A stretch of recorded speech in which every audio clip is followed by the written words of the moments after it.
तीर भेदिया को ना लगकर तपस्या कर रहे एक साधु को जा लगी। अरे दुष्ट राजा, यह तूने क्या किया? तूने मेरी तपस्या भंग कर दी। जा, मैं तुझे श्राप देता हूँ कि तू एक खूंखार कुत्ता बन जाए और तू हमेशा भूखा ही रहे। साधु इतना कहते ही मर जाता है और देखते ही देखते राजा एक खूंखार कुत्ता बन जाता है। गांव में वह कुत्ता आता है।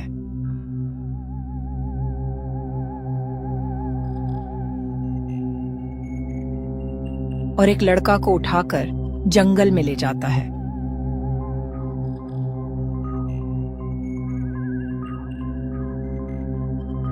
और मारकर खाने लगता है। सलेमपुर राज्य पर राजा धर्मवीर का शासन था। राजा और रानी आपस में बहुत प्रेम करते थे, मगर रानी बहुत दयालु किस्म की रानी थी, मगर राजा स्वभाव से बहुत ही क्रूर और दुष्ट किस्म का राजा था। अजी महाराज, आप ये क्या करते हैं? सारा दिन जंगल में शिकार करते रहते हैं। आप शिकार क्यों नहीं छोड़ देते? आपकी वजह से कितने जीव जंतुओं की जान चली जाती है।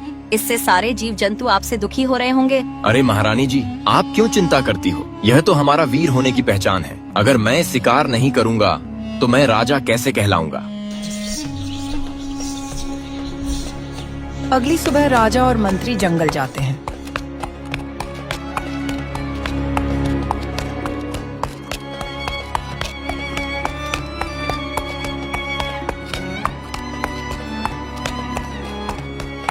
राजा को शिकार करने और जंगली जानवर को मारने में उसे बहुत मजा आता था और वह प्रतिदिन जंगल जाकर शिकार करता था। मंत्री जी, हम सुबह से इस जंगल में शिकार ढूंढ रहे हैं, पर अब तक हमें कोई भी शिकार नहीं मिला। लगता है महाराज, आपके रोज रोज शिकार करने की आदत की वजह से जंगल के जानवर कम हो गए हैं। कैसी मूर्खता जैसी बातें कर रहे हो मंत्री। भला ऐसे कैसे जंगल के जानवर कम हो जाएंगे? अरे हमने ये शिकार करना आज नहीं सीखा। ये तो हमारा परंपरा है। यह तो हमारे पूर्वजों से चली आ रही है। क्षमा चाहता हूँ महाराज, पर हम कब तक ऐसे शिकार का इंतजार करते रहेंगे? मुझे लगता है कि हमें वापस राज्य में लौट जाना चाहिए। नहीं मंत्री, आज तो मैं किसी भी हाल में शिकार लेकर ही जाऊंगा। ठीक है महाराज, परंतु मुझे ऐसा लगता है कि हमें पूरब पश्चिम की दिशा में अकेले अकेले ढूंढना चाहिए, तब जाकर हम जल्दी से शिकार ढूंढ पाएंगे। इतना कहकर राजा और मंत्री अलग अलग दिशा में शिकार खोजने चले जाते हैं।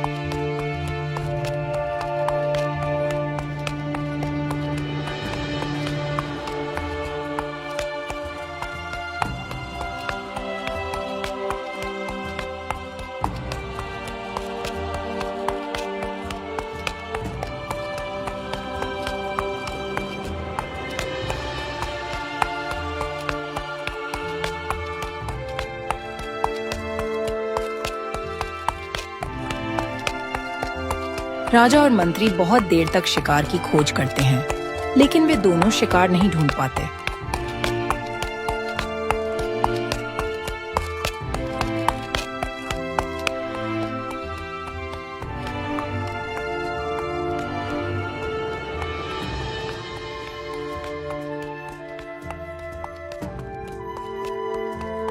क्या हुआ मंत्री? कुछ दिखा क्या उस दिशा में? नहीं महाराज, मैंने अच्छी तरह से पूरा इलाका छान मारा, परंतु मुझे एक भी जंगली जानवर नहीं दिखा। ओहो, लगता है मंत्री जी आज हमें निराश होकर ही लौटना पड़ेगा। वैसे भी दिन भर शिकार ढूंढने के चक्कर में मुझे बहुत प्यास लगी है। तो महाराज, हम एक काम करते हैं, इस जंगल के पास में एक तालाब है। मेरा अनुमान है कि जंगल के सारे जानवर वहीं पानी पीने गए होंगे। क्यों ना हम वहां जाकर अपनी प्यास बुझा लें, और अगर मौका मिला तो लगे हाथ वहीं शिकार भी कर लेंगे। सही कह रहे हो मंत्री, तुम ये बात मुझे पहले नहीं बता सकते थे। खाम खाम का इतनी देर से जंगल का चक्कर लगवा रहे हो। क्षमा करें महाराज, पर मुझे भी यह बात अभी अभी ध्यान में आई। ठीक है, अब चलो जल्दी।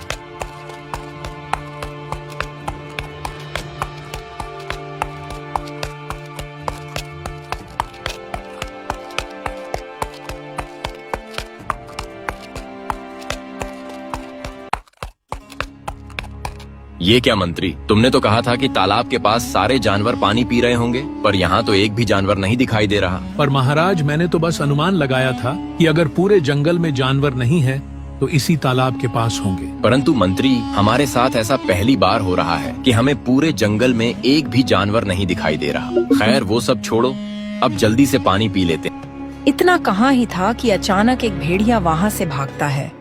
तभी राजा की नजर उस पर पड़ती है।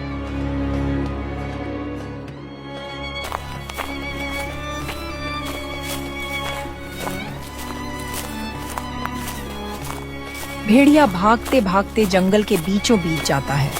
तभी राजा तीर मार देता है। तीर भेड़िया को ना लगकर तपस्या कर रहे एक साधु को जा लगी। अरे दुष्ट राजा, यह तूने क्या किया? तूने मेरी तपस्या भंग कर दी।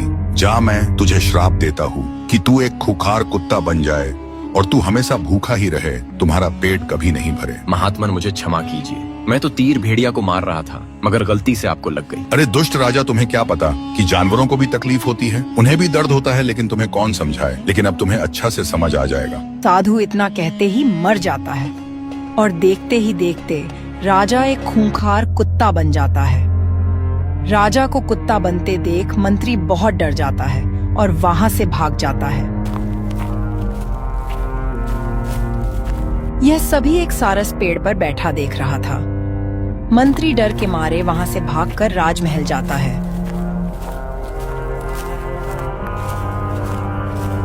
और सारी बात महारानी से बताता है। ये सब सुनते ही रानी पागल सी हो गई और जंगल जाने के लिए जिद करने लगी। महारानी, आप ऐसा मत कीजिए। जंगल में बहुत खतरनाक जंगली जानवर रहते हैं और जहरीले सांप भी रहते हैं। कहीं आपको कुछ हो गया तो मैं महाराज को क्या जवाब दूंगा? रानी किसी की बात नहीं मानती और राजमहल से जंगल की ओर अपने महाराज को खोजने चली जाती है।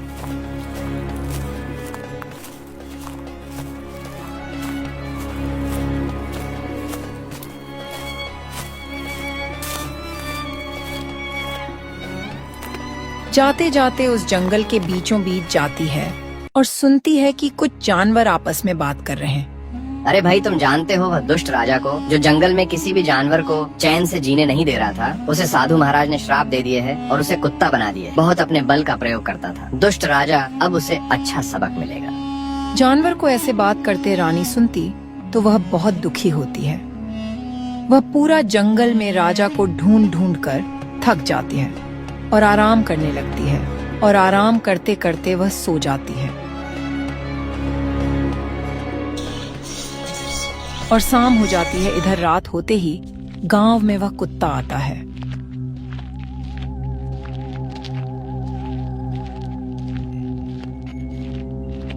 और एक लड़का को उठाकर जंगल में ले जाता है।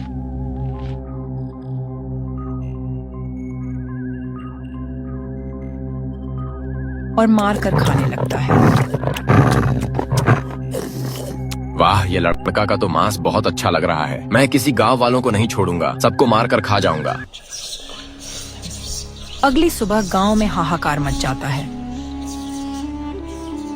अजी, सुनते हो? वह जो रामू का बेटा कृष्णा था, उसे रात को कुत्ता उठाकर जंगल लेकर चला। पूरे गांव में हाहाकार मचा है। अरे सुमित्रा, अब यह क्या बला है? अब हमारे गांव में कुत्ता भी आने लगा। अब क्या होगा हम गांव वालों का?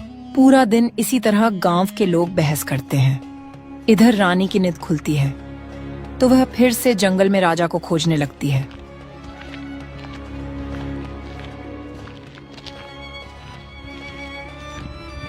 जाते जाते उसे कुछ दूर पर जमीन पर खून पड़ा नजर आता है। वह खून देखकर बहुत डर जाती है। अरे ये क्या? यहाँ पर इतना सारा खून किस चीज का है? लगता है कि ये हमारे पति का होगा। हे भगवान, उनका क्या हाल होगा? भगवान, अब आप ही बचा सकते हो। फिर रात को जब सभी लोग सो रहे होते हैं, तभी कुत्ता गांव में आता है और सभी के घर पे जाके गुर्राने लगता है। जब कोई बाहर नहीं निकलता है तो वह हरिया के घर जाता है। हरिया गहरी नींद में सो रहा होता है। तभी कुत्ता की आवाज उसके कानों में घुसती है। वह गुस्सा से उठता है।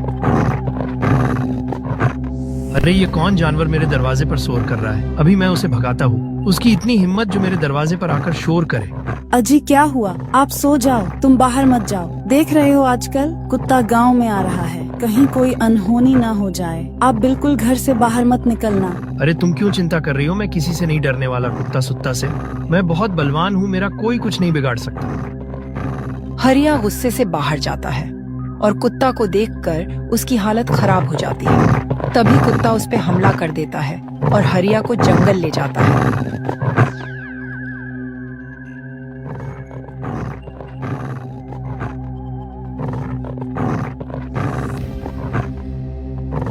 और खाने लगता है। फिर अगली सुबह गांव के लोग कुत्ता से छुटकारा पाने के लिए योजना बनाते हैं। गांव वाले परेशान होकर उस कुत्ता को मारने की साजिश करते हैं। तभी गांव का एक आदमी बोलता है, अरे भाई चलो, हम लोग राजा साहब के पास चलते हैं, उनसे कुछ उपाय पूछते हैं। और गांव के लोग राजमहल की तरफ जाते हैं।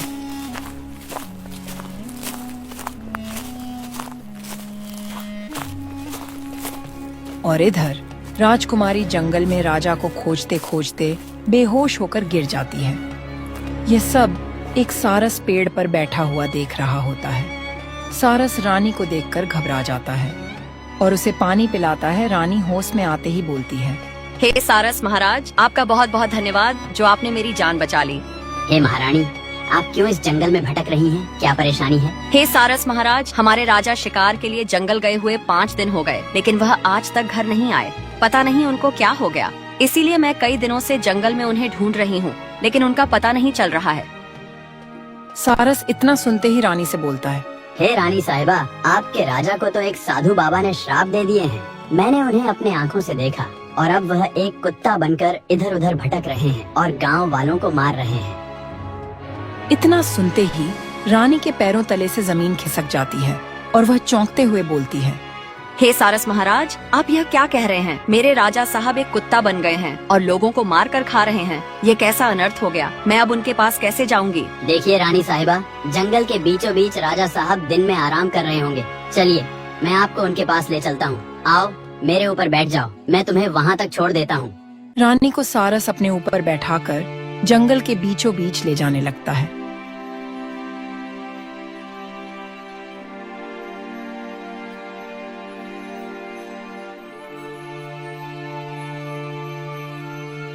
जाते जाते कुछ दूर पर वही कुत्ता नजर आता है। कुत्ता रानी को देखते ही रोने लगता है और रानी बोलती है, अजी आपको ये क्या हो गया? मैं आपसे कहा करती थी कि आप जंगल में शिकार करना छोड़ दो और बेजुबान जानवरों को मत मारो, लेकिन आप तो मानते ही नहीं। रानी को इतना बोलते ही कुत्ता गुस्से से अपने असली रूप में आ जाता है और रानी को खाने के लिए दौड़ने लगता है। तभी सारस रानी को अपने ऊपर बैठाकर उड़ जाता है और राजमहल की ओर ले जाता है।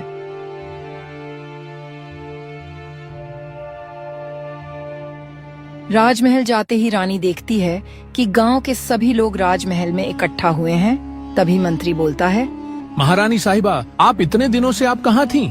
मैंने आपको कहाँ नहीं ढूंढा, लेकिन आप कहीं नहीं मिली। लेकिन मंत्री जी, ये गांव वाले क्यों इकट्ठा हुए हैं? इन्हें क्या परेशानी है? सब कुशल मंगल तो है ना? महारानी साहिबा, मैंने आपको बताया था ना कि राजा साहब एक कुत्ता बन गए हैं। वही पूरे गांव वालों को उठाकर जंगल में ले जा रहे हैं और मार कर खा जा रहे हैं। उन्हीं को मारने की तैयारी में है यह गांव के लोग। देखो, गांव वालों, राजा साहब की उसमें कोई गलती नहीं है। राजा साहब एक श्रापित कुत्ता बन चुके हैं, वह अपने बस में नहीं है, इसीलिए उनका जल्द से जल्द कोई इलाज करना होगा। ये सब बात सुनकर गांव वाले बहुत दुखी हुए।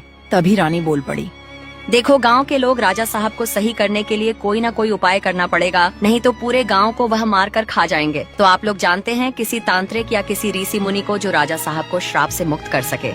तभी गांव का एक आदमी बोलता है, महारानी साहिबा, मैंने सुना है कि 100 मील दूर एक कुटिया में ऋषि मुनि भव्य तपस्या कर रहे हैं। आपको उनके पास जाना चाहिए, वहाँ जरूर आपका भला होगा। रानी इतना सुनते ही सारस के साथ ऋषि मुनि के पास जाने लगती है।